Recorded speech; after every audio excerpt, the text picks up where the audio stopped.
गोबर की टिप्पी लगाने वाले कन्हैया का वर्णन किया आपने कहीं?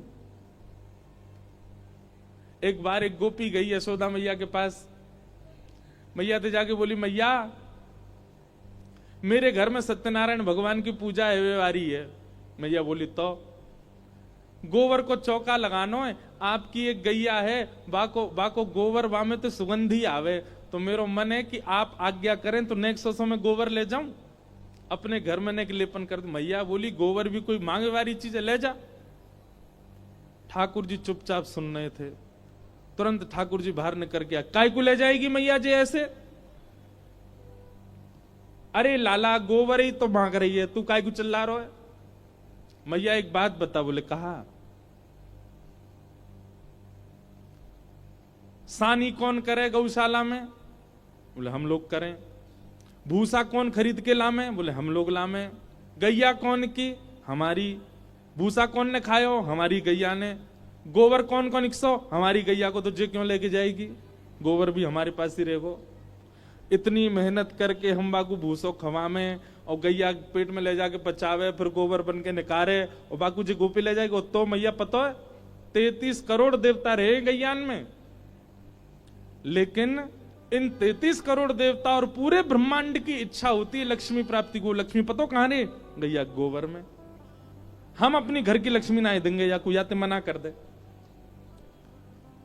नारद जी बोले, आपने वर्णन किया ऐसे कन्हैया का, जो गोबर के पीछे पूरे गोकुल में कलेश कर रहे हैं। गोपी बोली, लाला मेरे घर सत्यनारायण की पूजा है, ले जान दे। बोले, ठीक है ले जा, लेकिन बाकी बदरे कहा दे के जाएगी? बोले, कहा दे जाऊं तू ही बता दे। बोले, जितनो गोबर लेके जाएगी उतनो लोना मक्खन दे के जानो पड़ेगा। गोबर के बदले मक्खन मांग रहे हैं।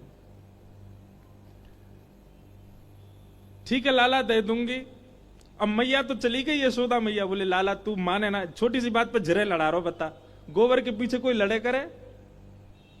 और ठाकुर जी इतने ध्यान से खड़े हैं कि ने को ज्यादा नहीं ले जाए, गोबर गिनवा रहे हैं वहां पे। अब गोपी उठा के ले जा रही है, ले जा करके अपने यहां धरियावे, फिर लेके आवे परात, फिर गोबर समेटे। ठाकुर जी बोले, नहीं रुक जा। बोले, कहा? बोले, हम पे गिनती तो आवे ही ना है, अब तू कितनों गोबर ले जा रही है, मैं कैसे गिनूंगो?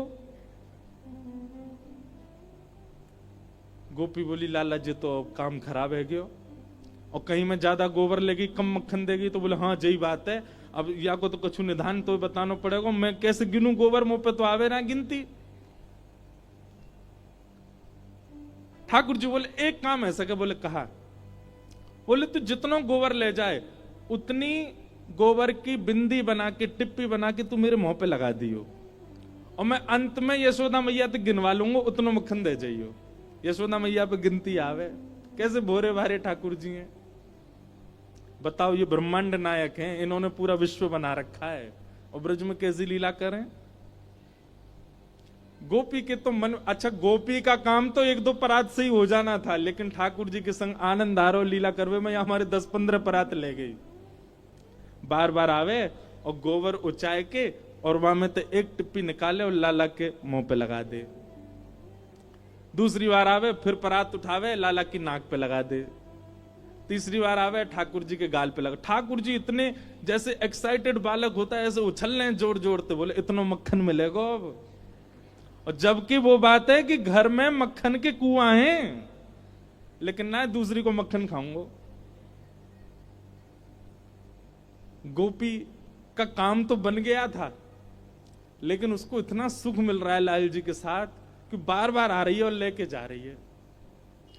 इतने में ठाकुर जी बोले, एरी तू गोबर को चौका लगा रही, घर बना रही है, सब रो गोबर तो ले गई वो चाय के यहां थे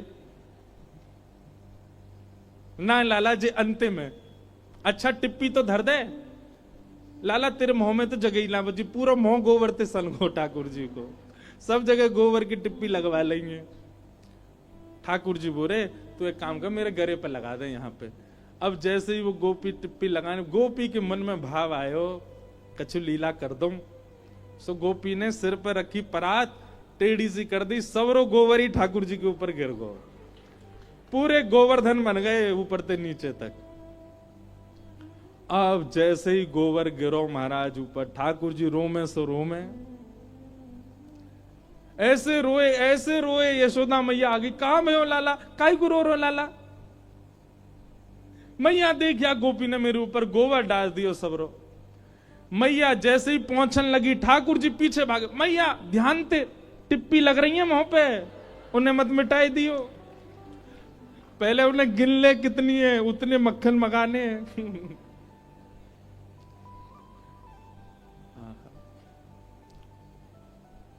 कैसे कोई प्रेम ना करे इतने ऐसे स्वभाव वालों से। और वही नारद जी महाराज कह के जा रहे हैं, बताओ आपने ऐसी लीलाओं का कहीं वर्णन किया जहां परमात्मा श्री कृष्ण, परब्रह्म श्री कृष्ण, त्रिलोकीनाथ, जगत नियंता श्री कृष्ण ऐसी लीला कर रहे हैं।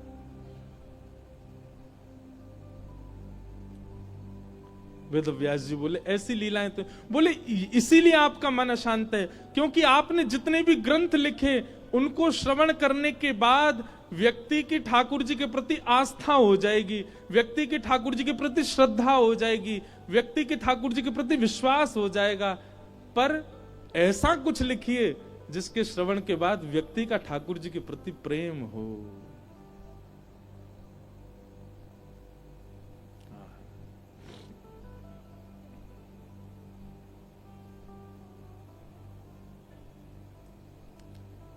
कौन पावे आको पार, हमारे ब्रज में गाते हैं,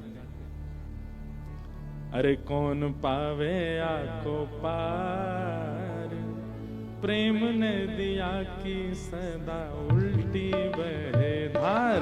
कौन पावे आको पार, प्रेम ने दिया की सदा उल्टी बहे धार। कौन पावे आको पार, प्रेम ने दिया की सदा उल्टी बहे धार।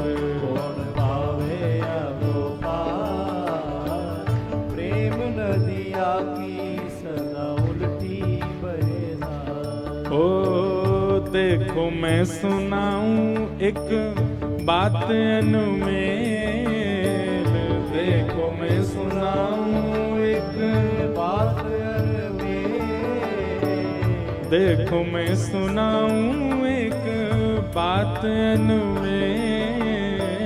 देखो मैं सुनाऊं एक कैसी अनमेल बात? अनुमेल। हाँ ब्रह्म निराकार रहो गोकुल में खेल। हाँ ब्रह्म निराकार गोकुल में खेल। अरे हाँ ब्रह्म निराकार रहो गोकुल में खेल।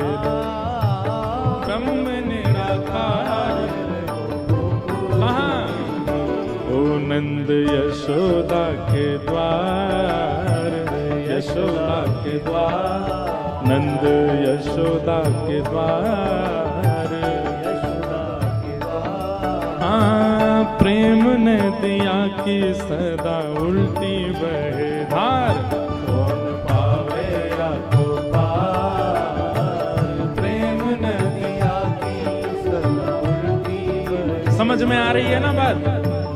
ये पद समझ में आ रहा है ना? कौन पावे या को पार, किसका पार? ब्रज की लीला का पार। क्यों? प्रेम नदिया की सदा उल्टी। प्रेम नदी वो नहीं जो सीधी बहे, प्रेम तो वही है जहां सब काम उल्टे ही उल्टे हो। मैं अरे कौन पावे या को पार, प्रेम नदिया की सदा उल्टी बहे धार। कौन पावे आको पार, प्रेम नदिया की सदा उल्टी बहे धार। कौन पावे आको पार, प्रेम नदिया की सदा उल्टी बहे धार। कौन पावे आको पार, प्रेम नदिया की सदा उल्टी। लेखक कहते हैं विष्णु अवतार विश्व पोषण करन, विष्णु अवतार विश्व पोषण कर, विष्णु विश्व पोषण करन विष्णु अवतार। विश्व पोषण कर हाँ सोई कर चोरियां अहिर भरन।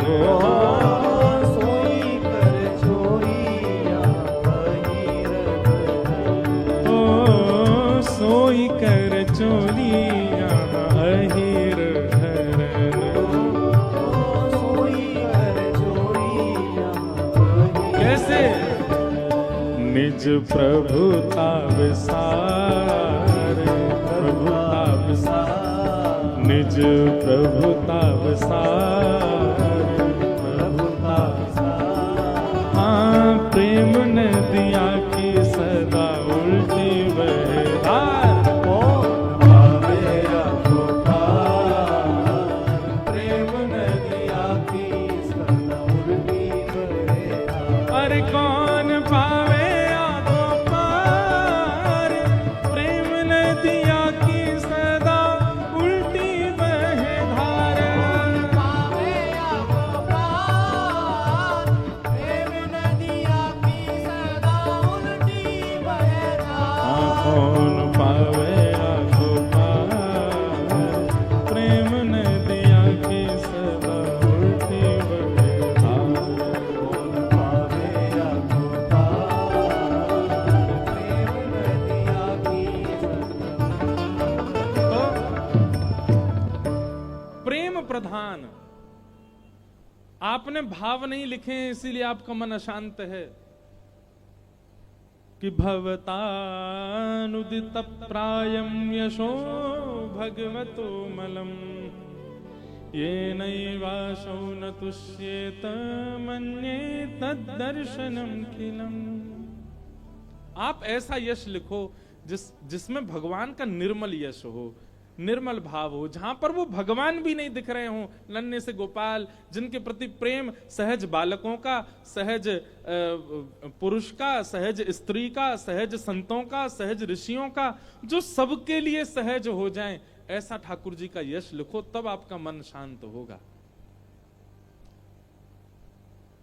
वेदव्यास जी महाराज, नारद जी ने अपने पूर्व जन्म की कथा सुनाई। वेदव्यास जी महाराज समाधि में चले गए और समाधि के उपरांत ब्रह्म नदी सरस्वती के तट पर हिमालय की गोद में बद्रिकाश्रम में वेदव्यास जी ने भागवत की रचना की। बोलो भागवत महापुराण की।